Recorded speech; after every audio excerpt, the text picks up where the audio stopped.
വിനയ, ഈ എത്രത്തോളം നിർണായകമായിരിക്കും വരും മണിക്കൂറുകൾ അല്ലെങ്കിൽ വരും ദിവസങ്ങൾ? ഒരു യുദ്ധത്തിലേക്ക് പോകുന്ന സാഹചര്യം നിലനിൽക്കുന്നുണ്ടോ? എങ്ങനെയാണ്? എന്തെങ്കിലും ഔദ്യോഗിക വിവരങ്ങൾ ലഭ്യമാകുന്നുണ്ടോ? ഇന്ത്യയും പാകിസ്ഥാനും തമ്മിലുള്ള ഒരു സംഘർഷത്തെ യുദ്ധം എന്നുള്ള പേരിൽ ഇതുവരെയും ഇന്ത്യ വിശേഷിപ്പിച്ചിട്ടില്ല. പാകിസ്ഥാനാണ് അത്തരത്തിലൊരു പദപ്രയോഗം നടത്തിയിരിക്കുന്നത്. ഇതൊരു സംഘർഷം മാത്രമാണ് എന്നുള്ള രീതിയിലാണ് നമ്മൾ അതിനെ കൈകാര്യം ചെയ്യുന്നത്. എല്ലാ തരത്തിലുമുള്ള ഇടപെടലുകൾ ഇക്കാര്യത്തിൽ രാജ്യം നടത്തുന്നുണ്ട്. നയതന്ത്ര തലത്തിലുള്ള ഇടപെടലുകൾ നടത്തുന്നുണ്ട്. ഇന്നലെ ഇത്തരത്തിൽ വലിയ തോതിലുള്ള ഒരു പ്രകോപനം പാകിസ്ഥാന്റെ ഭാഗത്തു നിന്നും ഉണ്ടായപ്പോൾ സമയത്ത് വലിയ ഒരു തിരിച്ചടി, അതായത് ഞാൻ നേരത്തെ സൂചിപ്പിച്ചതുപോലെ ഒരു അടി ഇങ്ങോട്ട് തരുമ്പോൾ 10 അടി തിരിച്ച് അങ്ങോട്ട് കൊടുക്കുന്ന രീതി തന്നെയാണ് ഇന്ത്യ പിന്തുടരുന്നത്. ഭീകരവാദവുമായി മുന്നോട്ട് പോകുന്ന ഒരു രാജ്യത്തോട് ഒരു കാരണവശാലും സന്ധി ചെയ്യാനില്ല.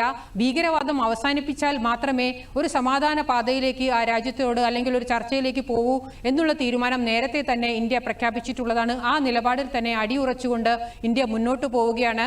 ഈ കാര്യത്തിൽ പ്രധാനമായും ഇന്ത്യ ലോകരാജ്യങ്ങൾക്ക് മുന്നോട്ട് വെക്കുന്ന ഒരു നയം എന്താണെന്നാൽ നമ്മുടെ രാജ്യത്ത് കടന്നു കയറി നമ്മുടെ പരമാധികാരത്തെ കയ്യേറ്റം ചെയ്തുകൊണ്ട് നിരപരാധികളായ 26 പേരെ, 25 ഇന്ത്യൻ പൗരന്മാരെയും ഒരു നേപ്പാളി പൗരനെയും നിഷ്കരുണം വെടിവെച്ച് കൊലപ്പെടുത്തി. അത് പാക് ഭീകരരാണ് അത് ചെയ്തത്.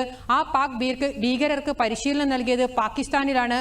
അവർക്ക് ISIയുടെ, പാകിസ്ഥാന്റെ രഹസ്യാന്വേഷണ വിഭാഗമായിട്ടുള്ള ISIയുടെ കൃത്യമായ സഹായം ലഭിച്ചിട്ടുണ്ട്. അതോടൊപ്പം തന്നെ പാക് സൈന്യമാണ് ഇവരെ പരിശീലിപ്പിച്ചത്. കാരണം സൈനിക കമാൻഡോ ഓപ്പറേഷനുകളിൽ ഉൾപ്പെടെ ഇവർക്കെല്ലാം പരിശീലനം കിട്ടിയിട്ടുണ്ട് എന്ന് ഇവരുടെ ഓപ്പറേഷൻ രീതി കാണുമ്പോഴെല്ലാം തന്നെ നമ്മുടെ രഹസ്യാന്വേഷണ ഏജൻസികൾ കൃത്യമായി പിടിച്ചെടുത്തിരുന്നു. അതോടൊപ്പം തന്നെ ഈ പഹൽഗാമിലുള്ള ഏറ്റവും ഒടുവിലായി പഹൽഗാമിൽ നടന്ന ഭീകരാക്രമണത്തിന്റെ ഉത്തരവാദിത്വം സ്വയം ഏറ്റെടുത്ത് ആദ്യം മുന്നോട്ട് വന്നത് ദ റെസിസ്റ്റൻസ് ഫ്രണ്ട് എന്ന് പറയുന്ന ഒരു ഭീകര സംഘടനയാണ്. റെസിസ്റ്റൻസ് ഫ്രണ്ട് എന്നുള്ള ഒരു പേര് മാത്രമേ അതിനുള്ളൂ. അത് ലഷ്കർ ഇ തോയ്ബ എന്ന് പറയുന്ന ഭീകര സംഘടനയുടെ ഒരു പ്രോക്സി സംഘടനയാണ്.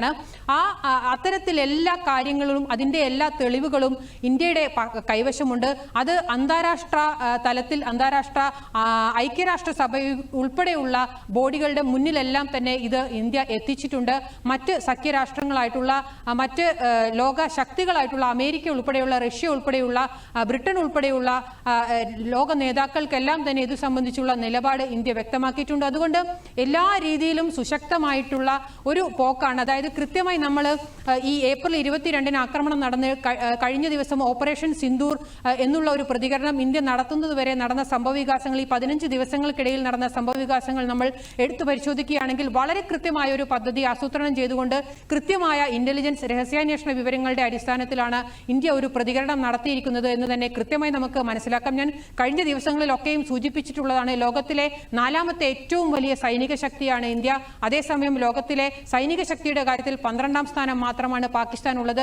അത്തരത്തിൽ 4ാം സ്ഥാനത്ത് നിൽക്കുന്ന ഇന്ത്യയോട് ഒരു രീതിയിലും യുദ്ധം ചെയ്ത് ജയിക്കാനുള്ള ഒരു ശേഷി പാകിസ്ഥാനില്ല. നേരത്തെയും ഇന്ത്യയും പാകിസ്ഥാനുമായി നടന്നിട്ടുള്ള സംഘർഷങ്ങളിലൊക്കെ തന്നെ വിജയം ഇന്ത്യക്ക് തന്നെയായിരുന്നു.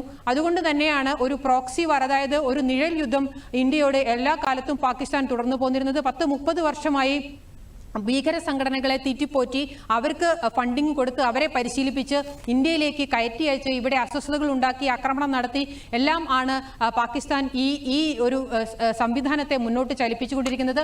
അത് ഇനി ഒരു കാരണവശാലും നടക്കില്ല എന്നുള്ള കൃത്യമായ നയമാണ് ഇന്ത്യക്കുള്ളത്. ഈ ഒരു നയത്തിന്, അതായത് പാകിസ്ഥാൻ എന്ന് പറയുന്ന രാജ്യത്തെ അല്ല ഇന്ത്യ ആക്രമിച്ചിരിക്കുന്നത്, അവിടെയുള്ള ഭീകര ക്യാമ്പുകളെയാണ്, അവിടെയുള്ള ഭീകര പരിശീലന കേന്ദ്രങ്ങളെയാണ്, അവിടെ ഇവർ ഫണ്ട് ചെയ്ത് വളർത്തിക്കൊണ്ടുവരുന്ന ഭീകരരെയാണ്. അതുകൊണ്ട് തന്നെ അത് ഒരിക്കലും ഒരു യുദ്ധമല്ല. ഒരു രാജ്യത്തിന് അവരുടെ പൗരന്മാരെ രക്ഷിക്കാനുള്ള, അവരുടെ സ്വത്തുക്കൾ സംരക്ഷിക്കാനുള്ള ധാർമ്മികമായിട്ടുള്ള ബാധ്യതയുണ്ട്. അത് നിറവേറ്റുക മാത്രമാണ് ഇന്ത്യ ചെയ്തിരിക്കുന്നത്. അതൊരിക്കലും ഒരു യുദ്ധമല്ല. അതുകൊണ്ട് തന്നെ അത് എല്ലാ ലോകരാജ്യങ്ങളും ആ രീതിയിൽ തന്നെ അംഗീകരിക്കണം എന്നുള്ളൊരു നിലപാട് ഇന്ത്യ എടുത്തു.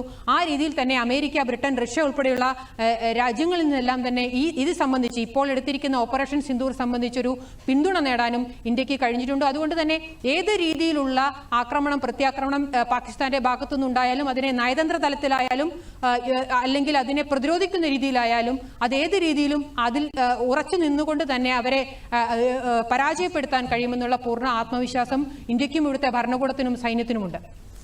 ശരി, ഇന്ത്യയുടെ തിരിച്ചടിയിൽ ശക്തമായി പതറി വീണിരിക്കുകയാണ് പാകിസ്ഥാൻ. ലോകരാജ്യങ്ങളോടും വേൾഡ് ബാങ്കിനോടുമൊക്കെ സാമ്പത്തിക സഹായം അഭ്യർത്ഥിച്ചിരിക്കുന്നു. പാകിസ്ഥാൻ തന്നെ ഇന്ത്യൻ ആക്രമണത്തിൽ കനത്ത നാശനഷ്ടമുണ്ടായി എന്ന് സ്ഥിരീകരിച്ചിരിക്കുന്നു. PS വിനയാണ് വിവരങ്ങൾ നൽകിയത്.